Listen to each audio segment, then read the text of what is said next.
ஓம் சாந்தி. Murali date 14/3/2024. காலை Murali pop தாதா மதுபன். பாபா கூறுகின்றார், இனிமையான குழந்தைகளே, நீங்கள் படிப்பை ஒருபோதும் தவறவிடக் கூடாது. படிப்பின் மூலம்தான் ஸ்காலர்ஷிப் கிடைக்கின்றது. அதனால் பாபா மூலம் கிடைக்கும் ஞானத்தை கிரகித்துக் கொள்ளுங்கள். கேள்வி: தகுதியான பிராமணர் என்று யாரை சொல்வார்கள்? அவர்களின் அடையாளம் சொல்லுங்கள். பதில்: யாருடைய வாயில் கீதை ஞானம் மனப்பாடமாக உள்ளதோ, யார் அநேகரை தங்களுக்கு சமமாக ஆக்கிக் கொண்டே இருக்கின்றார்களோ, அநேகருக்கு ஞான செல்வத்தின் தானம் புண்ணியம் செய்கிறார்களோ, ஒருபோதும் தங்களுக்குள் அபிப்பிராய பேதத்தில் வராமல் இருக்கின்றார்களோ, எந்த ஒரு தேகதாரி மீதும் புத்தி சிக்கிக் கொள்ளாமல் இருக்கிறதோ, பிராமணன் என்றால் யாரிடம் எந்த ஒரு பூதமும் இல்லாமல் இருக்கிறதோ, யார் தேக அகங்காரத்தை விட்டுவிட்டு ஆத்ம அபிமானியாக இருப்பதற்கான முயற்சி செய்கிறார்களோ, அவர்கள்தான் தகுதியான பிராமணர்கள் எனப்படுவார்கள். ஓம் சாந்தி. பாபா தம்முடைய மற்றும் சிரேஷ்ட சக்கரத்தின் அறிமுகத்தை கொடுத்துள்ளார். இதுவோ குழந்தைகளின் புத்தியில் பதிந்து விட்டது. சிருஷ்டி சக்கரம் அப்படியே ரிப்பீட் ஆகின்றது என்று. எப்படி நாடகத்தை உருவாக்குகிறார்கள், மாடல்களை தயார் செய்கிறார்கள், பிறகு அது ரிப்பீட் ஆகிறது. அதுபோல் குழந்தைகளாகிய உங்கள் புத்தியில் இந்த சக்கரம் சுற்ற வேண்டும். உங்களுடைய பெயரும் கூட சுயதர்ஷன சக்கரதாரி. ஆக அது புத்தியில் சுற்ற வேண்டும். பாபா மூலம் கிடைத்துள்ள ஞானத்தை கிரகித்துக் கொள்ள வேண்டும். கடைசியில் பாபா மற்றும் படைப்பினுடைய முதல் இடைக்கடை பற்றி நினைவு இருக்குமாறு கிரகித்தல் இருக்க வேண்டும். குழந்தைகள் மிக நல்லபடியாக புருஷார்த்தம் செய்ய வேண்டும். இது படிப்பாகும். குழந்தைகள் அறிவார்கள், இந்த படிப்பை பிராமணர்களாகிய உங்களை தவிர வேறு யாரும் தெரிந்திருக்கவில்லை. வர்ணங்களின் வேறுபாடோ உள்ளது அல்லவா? மனிதர்கள் நாம் அனைவரும் சேர்ந்து ஒன்றாகிவிட வேண்டும் என நினைக்கின்றனர். இப்போது இந்த உலகம் முழுவதும் ஒன்றாக ஆக முடியாது. இங்கே முழு உலகத்திலும் ஒரே ராஜ்யம், ஒரே தர்மம், ஒரே மொழி வேண்டும். அதுவோ சத்யுகத்தில் இருந்தது. உலகத்தின் ராஜ்யம் இருந்தது. அதன் எஜமானர்களாக இந்த லக்ஷ்மி நாராயணர் இருந்தனர். உலகத்தில் சாந்தியின் ராஜ்யம் இதுதான் என்பதை நீங்கள் அனைவருக்கும் சொல்ல வேண்டும். இது பாரதத்தின் விஷயம் மட்டுமே. எப்போது அவர்களின் ராஜ்யம் இருக்கிறதோ அப்போது முழு உலகத்திலும் அமைதி ஏற்பட்டு விடுகின்றது. இதை உங்களை தவிர வேறு யாரும் அறிந்திருக்கவில்லை. அனைவரும் பக்தர்கள். வேறுபாட்டையும் நீங்கள் பார்க்கிறீர்கள். பக்தி வேறு, ஞானம் வேறு. பக்தி செய்யாவிட்டால் ஏதாவது பூதம் பேய் விழுங்கிவிடும் என்பதெல்லாம் கிடையாது. நீங்களோ பாபாவினுடையவர்களாக ஆகியிருக்கிறீர்கள். உங்களுக்குள் என்னென்ன பூதங்கள் உள்ளனவோ அவை அனைத்தும் வெளியேற வேண்டும். முதல் நம்பர் பூதமாக தேக அகங்காரம் உள்ளது. இதை வெளியேற்றுவதற்காகத்தான் பாபா ஆத்ம அபிமானியாக ஆக்கிக் கொண்டே இருக்கின்றார். பாபாவை நினைவு செய்தால் எந்த ஒரு பூதமும் முன்னால் வராது. 21 பிறவிகளுக்கு எந்த ஒரு பூதமும் வராது. இந்த 5 பூதங்கள் ராவண சம்பிரதாயத்தினுடையவை. ராவண ராஜ்யம் என சொல்கின்றனர். ராம ராஜ்யம் வேறு, ராவண ராஜ்யம் வேறு. ராவண ராஜ்யத்தில் பிரஷ்டாச்சாரிகளும் ராம ராஜ்யத்தில் சிரேஷ்டாச்சாரிகளும் இருப்பார்கள். இந்த வேறுபாடும் உங்களை தவிர வேறு யாருக்கும் தெரியாது. உங்களிலும் யார் புரிந்து கொண்ட சாமர்த்தியசாலிகளாக உள்ளனரோ அவர்கள் நல்லபடியாக புரிந்து கொள்ள முடியும். ஏனென்றால் மாயாவாகிய பூனையும் குறைந்தது அல்ல. அவ்வப்போது படிப்பை விட்டு விடுகின்றனர். சென்டருக்கு வருவதில்லை. தெய்வீக குணங்களை தாரணை செய்வதில்லை. கண்களும் கூட ஏமாற்றி விடுகின்றன. ஏதாவது நல்ல பொருளை கண்டால் சாப்பிட்டு விடுகின்றனர். ஆக இப்போது பாபா புரிய வைக்கின்றார், குழந்தைகளாகிய உங்களுக்கு லக்ஷ்மி நாராயணன் இந்த நோக்கம் மற்றும் குறிக்கோள் உள்ளது. நீங்கள் இவர்களை போன்று ஆக வேண்டும். தெய்வீக குணங்களை தாரணை செய்ய வேண்டும். அங்கே ராஜா ராணி போலவே பிரஜைகள் அனைவரிடமும் தெய்வீக குணங்கள் இருக்கும். அங்கே அசுர குணங்கள் இருப்பதில்லை, அசுரர்கள் இருப்பதில்லை. பிரம்மா குமாரிகளாகிய உங்களை தவிர வேறு யாரும் இந்த விஷயங்களை புரிந்து கொள்வதில்லை. உங்களுக்கு சுத்த அகங்காரம் உள்ளது. நீங்கள் ஆஸ்திகர் ஆகியிருக்கிறீர்கள். ஏனென்றால் இனிமையிலும் இனிமையான ஆன்மீக தந்தையினுடையவர்களாக ஆகியிருக்கிறீர்கள். இதையும் அறிவீர்கள், எந்த ஒரு தேகதாரியும் ஒருபோதும் ராஜயோகத்தின் ஞானத்தை அல்லது நினைவு யாத்திரையை கற்றுத்தர இயலாது. ஒரு தந்தைதான் கற்றுத்தருகின்றார். நீங்கள் கற்றுக்கொண்டு பிறகு மற்றவர்களுக்கு கற்றுத்தருகிறீர்கள்.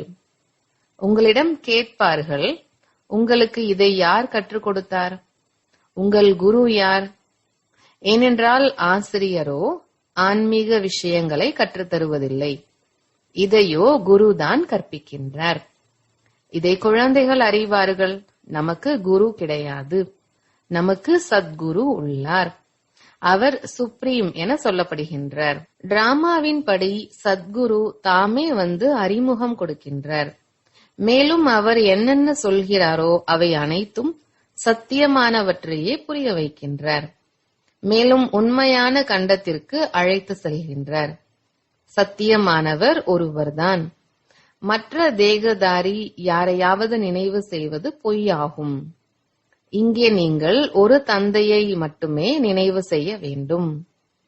எப்படி ஆத்மாக்கள் அனைவரும் ஜோதிர் பிந்துவாக உள்ளனரோ அதுபோல பாபாவும் ஜோதி பிந்துவாக இருக்கின்றார். மற்றபடி ஒவ்வொரு ஆத்மாவின் சம்ஸ்காரமும் கர்மமும் அவரவர்க்குரியதாக இருக்கும். ஒரே மாதிரி சம்ஸ்காரங்கள் இருக்க முடியாது. ஒரே மாதிரியான சம்ஸ்காரம் இருக்குமானால் பிறகு உடல் அமைப்பும் ஒரே மாதிரிதான் இருக்கும். ஒருபோதும் ஒரே மாதிரி தோற்ற அமைப்பு இருக்க முடியாது. கொஞ்சம் வேறுபாடு நிச்சயமாக இருக்கும். இந்த நாடகமோ ஒன்றுதான், சிருஷ்டியும் ஒன்றுதான், அநேகமல்ல. மேலே கீழே எல்லா உலகங்கள் இருப்பதாக சொல்வது பொய்யாகும். மேலே நட்சத்திரங்களில் உலகம் இருப்பதாக சொல்கின்றனர். பாபா கேட்கின்றார், இதை யார் சொன்னது? அப்போது சாஸ்திரங்களின் பெயர் சொல்கின்றனர்.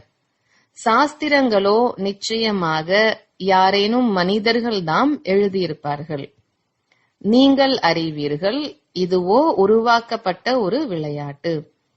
வினாடிக்கு வினாடி எது முழு உலகத்தின் பாகமாக நடைபெறுகின்றதோ இதுவும் டிராமாவின் உருவாக்கப்பட்ட ஒரு விளையாட்டாகும். குழந்தைகளாகிய உங்கள் புத்தியில் பதிந்துள்ளது, இந்த சக்கரம் எப்படி சுற்றுகிறது, மனிதர்கள் அனைவரும் எப்படி அவர்களின் பாகத்தை நடிக்கின்றனர். பாபா சொல்லி இருக்கின்றார், சத்யுகத்தில் உங்களுடைய பாகம் மட்டுமே இருக்கும். பாத்திரத்தை நடிப்பதற்காக வரிசை கிரமமாக வருகிறீர்கள். பாபா எவ்வளவு நன்றாக புரிய வைக்கின்றார். குழந்தைகளாகிய நீங்கள் பிறகு மற்றவர்களுக்கு புரிய வைக்க வேண்டியுள்ளது. பெரிய பெரிய சென்டர்கள் திறந்து கொண்டே இருக்கும். அப்போது பெரிய பெரிய மனிதர்கள் அங்கே வருவார்கள், ஏழைகளும் வருவார்கள். அதிகமாக ஏழைகளின் புத்தியில் உடனே பதியும். பெரிய பெரிய மனிதர்கள் வரத்தான் செய்கிறார்கள். ஆனால் வேலை இருந்து விட்டாலோ நேரமில்லை என்று சொல்வார்கள். உறுதிமொழி எடுத்துக் கொள்கின்றனர், நாங்கள் நல்லபடியாக படிப்போம் என்பதாக. பிறகு படிக்கவில்லை என்றால் வெளியில் தள்ளப்படுகிறார்கள். மாயா இன்னும் தன் பக்கமாக கவர்ந்து இழுத்து விடுகின்றது.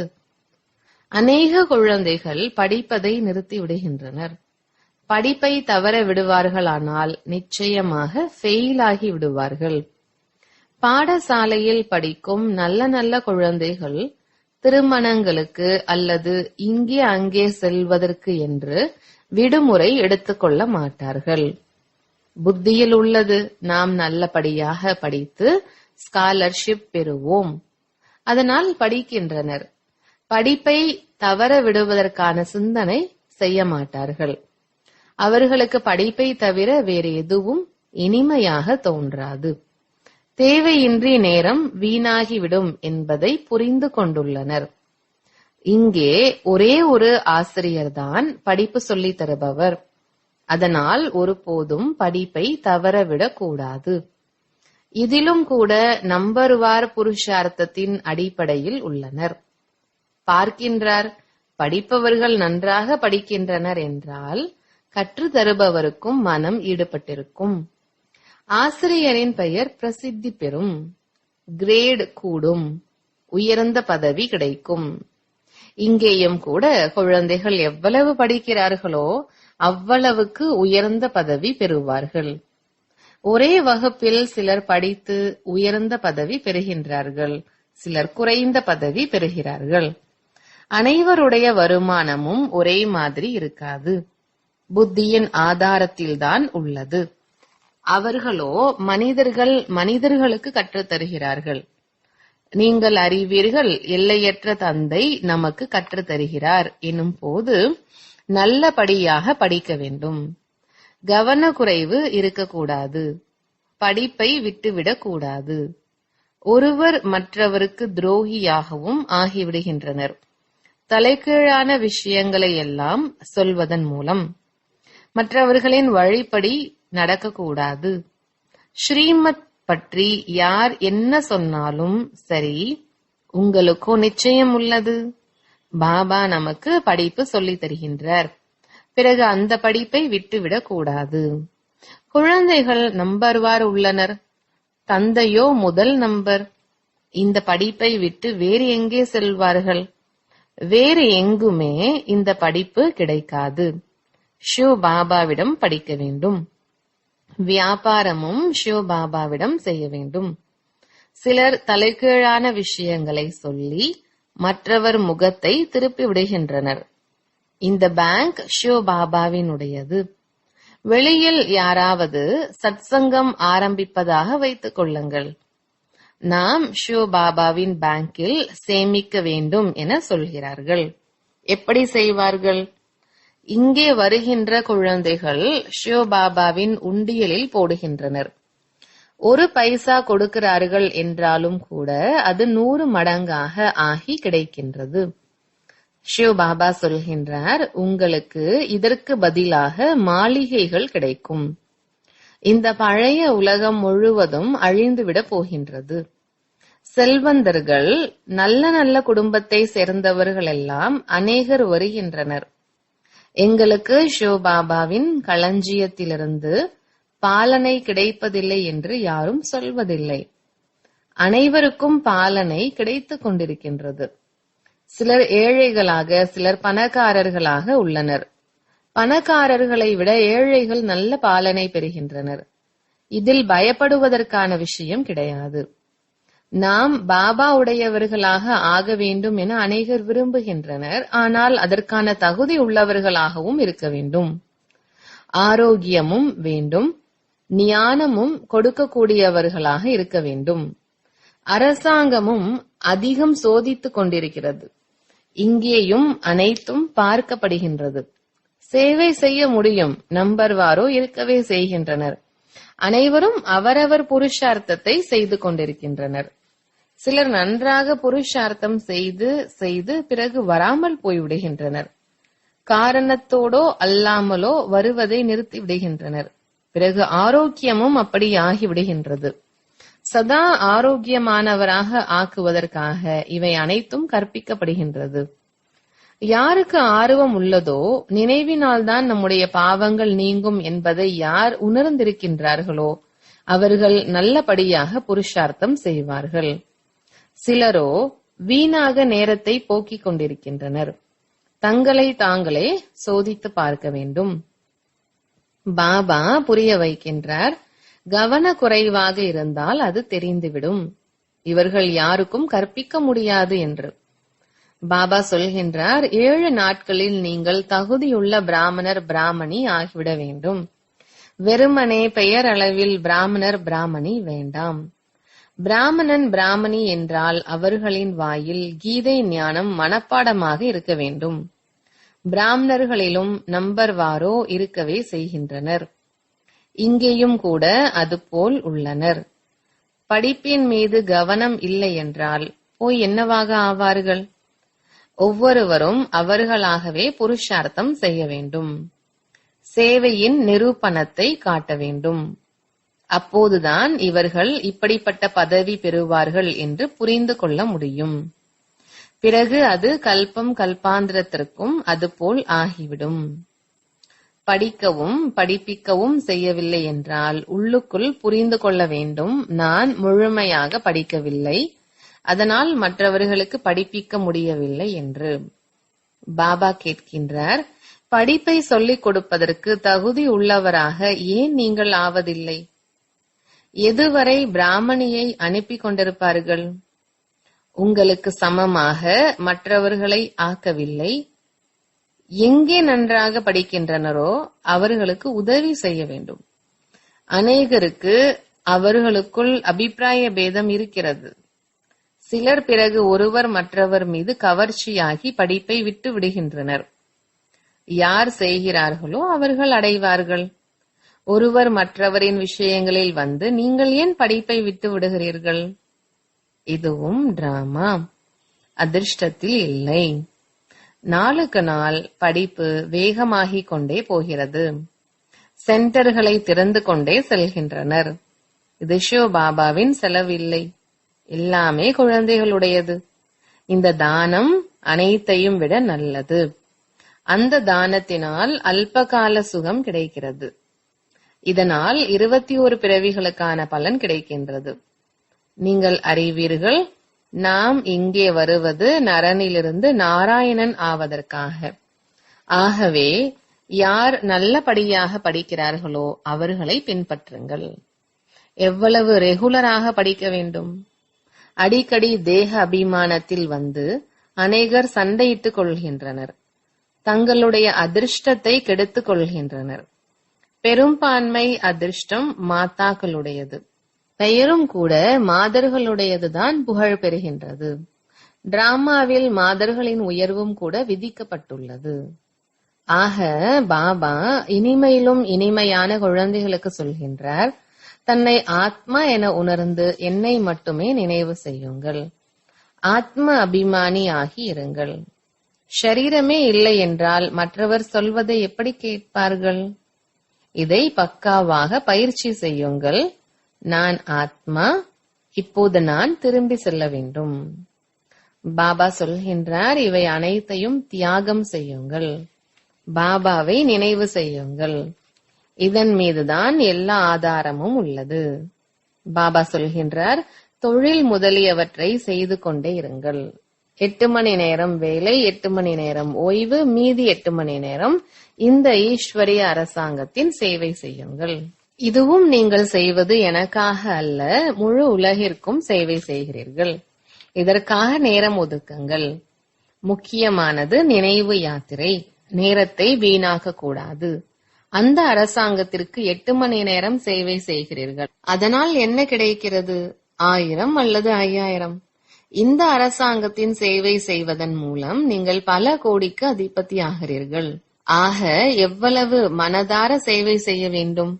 8 ரத்தினங்கள் உருவாகி இருக்கிறார்கள் என்றால் நிச்சயமாக 8 மணி நேரம் பாபாவை நினைவு செய்திருப்பார்கள். பக்தி மார்க்கத்தில் அதிகம் நினைவு செய்கின்றனர், அதே நேரம் நேரத்தையும் வீணாக்குகின்றனர். எதுவும் கிடைப்பதில்லை. கங்கை ஸ்நானம், ஜபம், தவம் ஆகியவற்றை செய்வதால் தந்தை கிடைப்பதில்லை. இங்கோ உங்களுக்கு பாபாவிடமிருந்து ஆஸ்தி கிடைக்கின்றது. நல்லது. இனிமையிலும் இனிமையான தேடி கண்டெடுக்கப்பட்ட செல்ல குழந்தைகளுக்கு தாயும் தந்தையும் ஆகிய பாப் தாதாவின் அன்பு நினைவுகள் மற்றும் காலை வணக்கம். ஆன்மீக குழந்தைகளுக்கு ஆன்மீக தந்தையின் நமஸ்காரம். தாரணைக்கான முக்கிய சாரம்: முதலாவது, ஸ்ரீமத்தை விட்டு ஒருபோதும் மற்றவர்களின் வழிப்படி நடக்கக்கூடாது. தலைகீழான விஷயங்களில் வந்து படிப்பிலிருந்து முகத்தை திருப்பிக் கொள்ளக்கூடாது. அபிப்பிராய பேதத்தில் வரக்கூடாது. இரண்டாவது, தன்னை சோதித்து பார்க்க வேண்டும். நான் எங்கேயாவது கவனக்குறைவாக இருக்கின்றேனா? படிப்பின் மீது முழு கவனம் உள்ளதா? நேரத்தை வீணாக்காமல் இருக்கின்றேனா? ஆத்ம அபிமானியாக ஆகியிருக்கின்றேனா? ஆன்மீக சேவையை மனதால் செய்கின்றேனா என்று பார்க்க வேண்டும். வரதானம்: ஆன்மீக அதிகாரத்தின் கூடவே நிரகங்காரியாக சத்திய ஞானத்தை பிரத்யட்ச ரூபத்தில் வெளிப்படுத்தும் உண்மையான சேவாதாரி ஆகுங்கள். விளக்கம்: எவ்வாறு மரமானது முழுமையான பலன்களை தரும் நிலைக்கு வந்தவுடன் தனிந்திருக்கிறது, அதாவது பணிவாக இருந்து சேவை செய்கிறது, அவ்வாறு ஆன்மீக அதிகாரம் உடைய குழந்தைகள் எவ்வளவு பெரிய அதிகாரம் உடையவராக இருந்தாலும் அந்த அளவு பணிவாக இருந்து அனைவருக்கும் அன்பானவராக இருப்பார்கள். அல்பகால அதிகாரம் உடையவர்கள் அகங்காரத்தோடு இருப்பார்கள். ஆனால் சத்தியத்தின் அதிகாரம் உடையவர்கள் அதிகாரத்தின் கூடவே அகங்காரம் இல்லாமல் இருப்பார்கள். இதுவே சத்திய ஞானத்தின் பிரத்யட்ச ரூபமாகும். உண்மையான சேவாதாரியின் உள் மனதில் எவ்வளவு அதிகாரம் இருக்கிறதோ அந்த அளவு அவர்களது பேச்சில் அன்பு மற்றும் பணிவு இருக்கும். ஸ்லோகன்: பாக்கியத்திற்கான ஆதாரம் தியாகம். தியாகமின்றி பாக்கியம் கிடைக்காது. நல்லது. ஓம் சாந்தி.